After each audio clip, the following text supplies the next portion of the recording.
God's a bit of a lazy bastard, isn't he? I mean, on the 7th day, he took a rest. I've still got 4 days to go. Clearly, I am greater than God, and therefore, everything I've said, everything I've ever said has always been correct, and I've never lied. When I say something is the best game ever, it is the best game ever. Anyway, let's get started with number 40. Just Cause 3! And this is why I have my no recent games clause. Just Cause 3 is an incredible game. It takes everything that Just Cause 2 did and improves it. Has a few downsides and weaknesses though, which is a bit of a shame. There's less stuff on the map to do. I mean, the map is more focused about the wingsuit, and I love the wingsuit. Dear God, don't get me wrong, the wingsuit made that game for me and ruined Just Cause 2 for me, but Just Cause 2 had, like, more things to take over, and that kind of ruined Just Cause 3 a bit for me. In fact, somewhere between the two of those is one of the best games ever, but together they kind of pulled each other down, which I thought was really weird when making this list, but they sort of like yanked each other down a fair bit, because one does this thing better, the other does this thing better. But Just Cause 3 is an exceptional game. If you just buy it just to get a silly wingsuit and fling yourself around the place, then do that. The boosty rockets, the animals, the trains, so much of that game is just pure batshit bananas, wearing a monkey on your forehead fun, and I just adore it so much.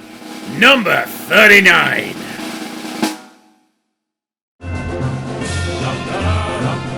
The Stanley Parable.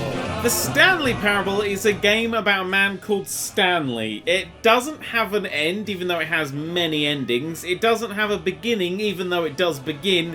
And it's quite fuzzy on the middle, to be perfectly honest. But it is an exceptional story. It is a video game about video games about video games. And if you've not played... I can't say anything about it, because if you've played it, you just think, oh, yep, good placement. And if you haven't played it, you're like, what's it about? Well, I can't tell you. Because if I told you, then you'd work out how to get the achievement. Psst, just click on the door. You'll work it out. You'll be fine. Oh, and hide in the cupboard as well. Oh, and in the final control room, you're looking for a key marked U3. You'll work the rest out from there, I'm sure. Number 38. Timesplitters Future Perfect. Timesplitters Future Perfect is almost a Doctor Who video game, possibly with a little bit more shooting than a Doctor Who video game should have. It's a game where you play as a dude, a space marine called Cortez, and you fling yourself around time quite vigorously. I mean, I believe there's a castle in the war that you go and visit. You're in the 60s with a spy and you fight stuff on a train. You go to a terrifying haunted mansion. Seriously, genuinely terrifying, genuinely haunted mansion where things come out the TV and there's things in the wall. I don't like them at all. And a massive, giant mutant cow thing. Yeah, I'm having flashbacks. You go to the future and there's robots and it's everywhere. You fling yourself across time. The story is well told. It's fun. It's silly. Great amount of great characters throughout the whole thing. And then you get to the multiplayer, and the multiplayer is some of the most fun I've ever had playing multiplayer ever, even against AI bots. I mean, the game also comes with a map maker, so you can make your own map makers. I believe you can also make single player levels out of that, like story levels with like triggers and stuff. But you could make your own map and then play your friends or play. I believe you had like very early online communications. I used to play with it online on a PS2. You had to buy a big fucking brick to stick in the back of your PS2 to do that. But yeah, that multiplayer is insane. I love the fact there's a sniper rifle that fires through walls. I love the fact that there is a gun that fires its entire 64 bullet clip in a second. I love everything about Timesplitters. It is truly, truly, truly a wonderful game. Number 37. Crush. I'd just like to point out that the current time I'm recording this, and this is genuinely true, is 4:36 AM. I have not yet gone to bed. I need to get these done by the end of the day. This is my life. I just want to point that out there because I want to explain to you what Crush is. Crush is a game where you play as someone called Danny, who usually wanders around in his dressing gown, and he's having problems sleeping. So I've never related to a character in a video game more.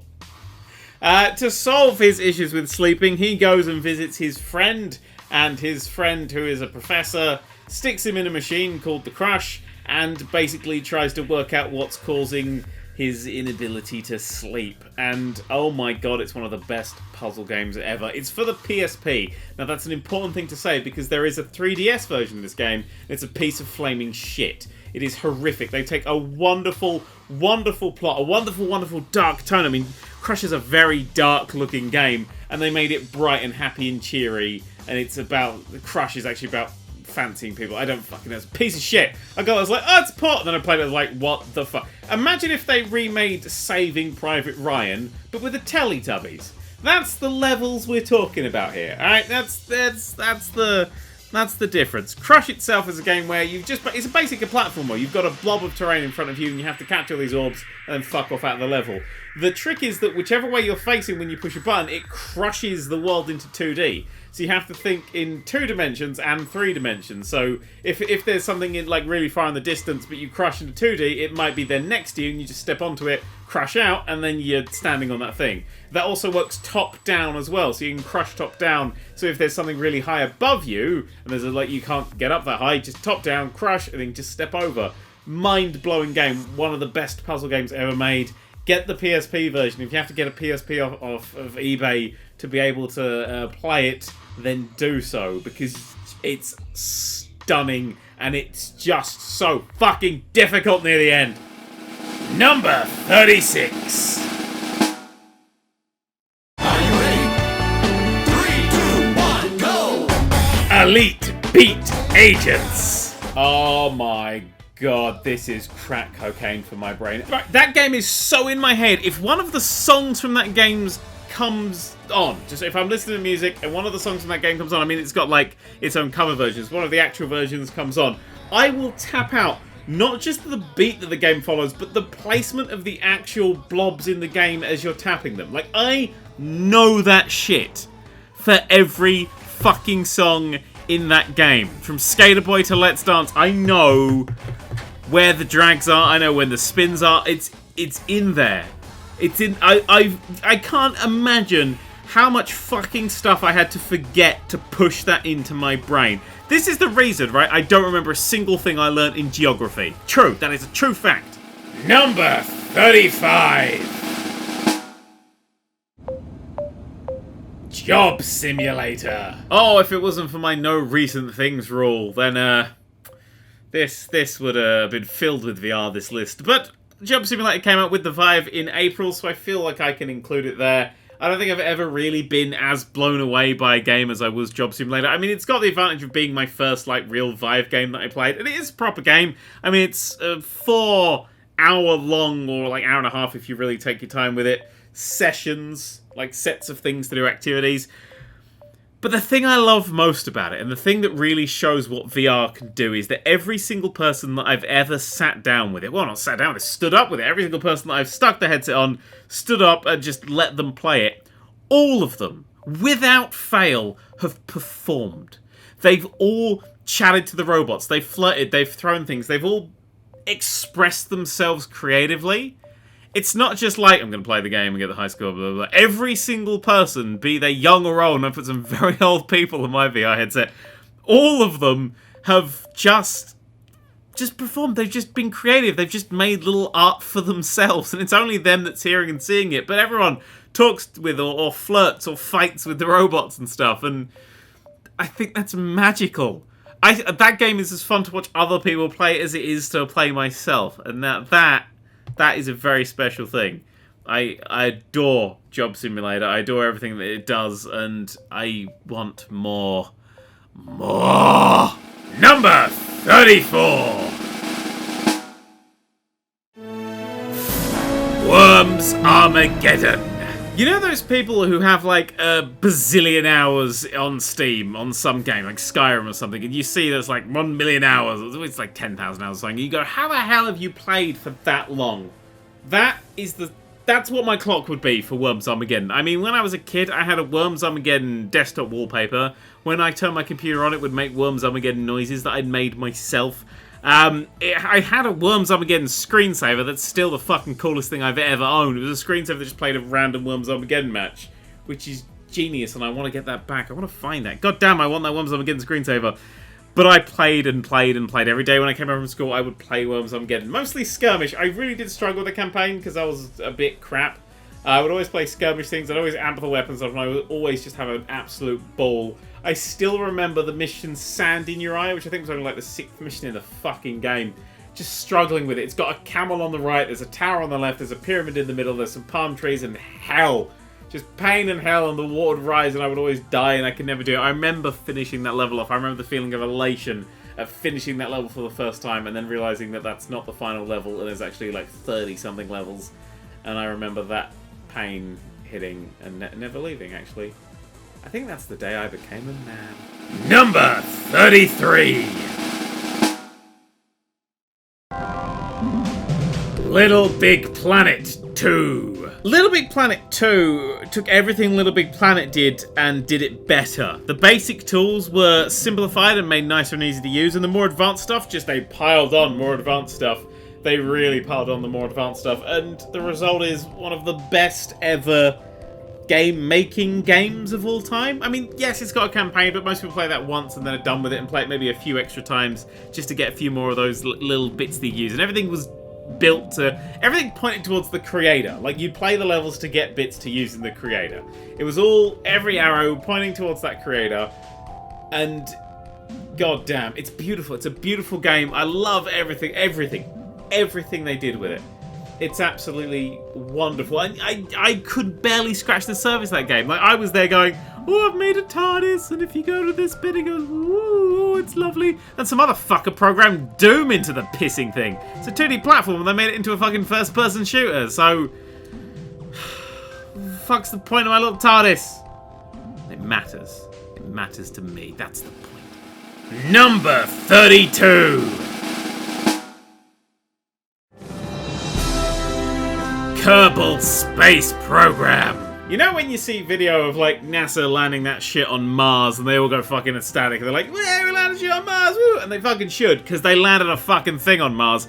That's what I get when I land shit on a planet in that thing, because it happens so rarely. It's still so very rare. I've now landed on other planets. I can not take off from other planets. That's literally impossible. But I've actually got to the point where I can land on other planets. And every time I do it, every single cocking time I do it, I jump into the air and go, yeah! Genuine, actual, physical reaction from doing a thing.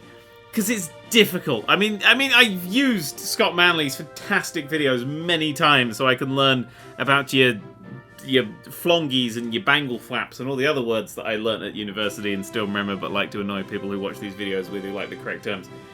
And I just... That joy of building a stupid rocket and getting it to another planet is just unparalleled. Plus, I mean, if you're playing the game to land on other planets, you've got that challenge and that drive. But if you want to just build a silly, stupid rocket and see how far up you can go, you can do that as well. It's such a PC game. Really, it's such a PC game. I am beyond happy that it's a thing. I'm beyond happy that it's as successful as it was. That makes me goddamn happy. Goddamn, I'm happy. I'm just happy. I'm just happy today. Number 31.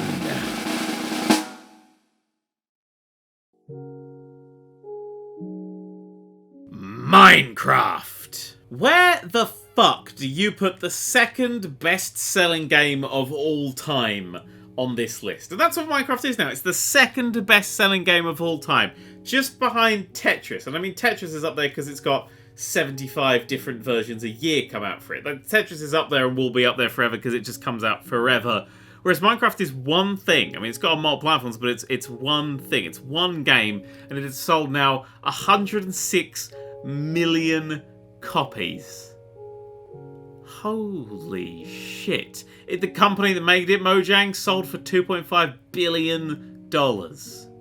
Holy shit. It started off by one guy. Like, it changed everything. Like, modern gaming is as it is today. Early access pretty much exists because Minecraft did it, and it was successful.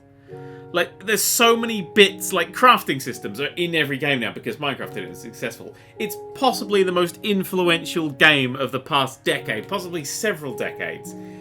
And the game itself is, you know it's good. You know it's a great game. You've spent hours playing Minecraft and you probably like it very much. Even if you don't like it, you still like it a bit. Like, there's nobody who hates Minecraft. Oh, it's terrible. Everyone likes it enough. And recently I played it in VR, and oh my god. When you play Minecraft on the screen, a creeper's a thing that comes up to your screen. It's like, oh, it's a creeper. In VR, a creeper is 6 feet tall. And you can't teach that! Sorry, sometimes my brain just goes, say this thing, and I'm like, what the hell, let's do it. Yeah, that's 31. Tomorrow we will do 30 to 21. The games that are better than the second best-selling video game of all time. I'll see you then.